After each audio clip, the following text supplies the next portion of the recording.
माँ की चुप्पी से प्रभावित बेटी का कल, दिल छू लेने वाली कहानी। मीनू ने अपना कॉलेज का काम पूरा किया और अपनी किताब कॉपियों को बैग में रखकर किचन में गई तो उसकी माँ उसे देखकर अपने आंसुओं को छुपाने की कोशिश करते हुए कहती है, बेटी देख तो ज़रा, शायद मेरी आंख में कुछ चला गया है और आंसू हैं कि रुकने का नाम नहीं ले रहे। मीनू अपनी माँ से, माँ मैं अब इतनी भी नासमझ नहीं रही कि तुम्हारे आंसुओं और उनके पीछे की वजह को न जान पाऊँ। माँ तुम क्यों चुप रहकर सब सह लेती हो? तुम्हारी गलती न होने के बावजूद पापा हर बार तुम्हारी गलती बताकर तुम्हें न जाने क्या क्या सुना देते। माँ क्या बस तुम्हें ही याद रहता है या पापा को भी कि तुम उनकी पत्नी हो और पति पत्नी का जो ये रिश्ता है साझेदारी का होता है, समझौते का नहीं। बेटी छोड़ ना, जाने दे, तू बस अपनी पढ़ाई पर ध्यान दे। क्यों बेकार की बातें लेकर बैठ गई? अगर मैं चुप रहूं और इस घर में सुख शांति बनी रहती है तो मेरा चुप रहना ही सबके लिए ठीक है। माँ घर में सुख शांति के लिए जो तुमने चुप रहने का रास्ता चुना है वो अब तुम्हारी कमजोरी बनता जा रहा है। तुम शायद देख नहीं पा रही हो, लेकिन मैं साफ साफ देख और समझ पा रही हूँ कि पापा तुम्हारी इसी कमजोरी का फ़ायदा उठाकर तुम्हें समझौता करने पर मजबूर कर रहे हैं।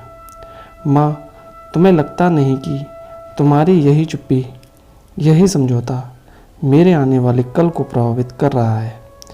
मेरी पढ़ाई लिखाई, मेरे खुद की पहचान बनाने के सपने, अगर मैं उन्हें पूरे कर भी लूँ तो क्या? कल मुझे भी तो किसी के घर ब्याह कर जाना होगा। वहाँ मैं क्या करूँगी? मैं भी तुम्हारी तरह चुप्पी और समझौते भरी ज़िंदगी जीने को मजबूर हो जाऊँगी, क्योंकि मैं भी तो यही चाहूँगी कि मेरे घर में भी शांति बनी रहे। नहीं बेटी, मैं ऐसा कभी भी नहीं चाहूँगी। अच्छा तू ही बता, मैं ऐसा क्या करूँ कि जिससे तेरा आने वाला कल सुनहरा और खूबसूरत हो? माँ बस तुम इतना समझ जाओ कि चुप्पी हर समस्या का समाधान नहीं है। एक औरत अपने परिवार को जोड़ने की एक कोशिश होती है जो वक्त के साथ उसके ही अपनों को उसकी कमजोरी नज़र आती है।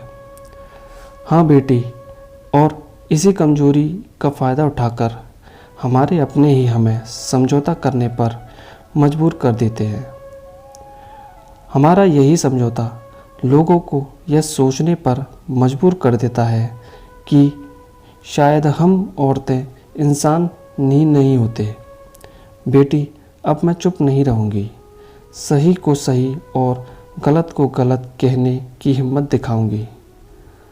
अब बस तुम्हारे कल को ही नहीं, अपने कल को भी सुनहरा और सुखद बनाऊंगी।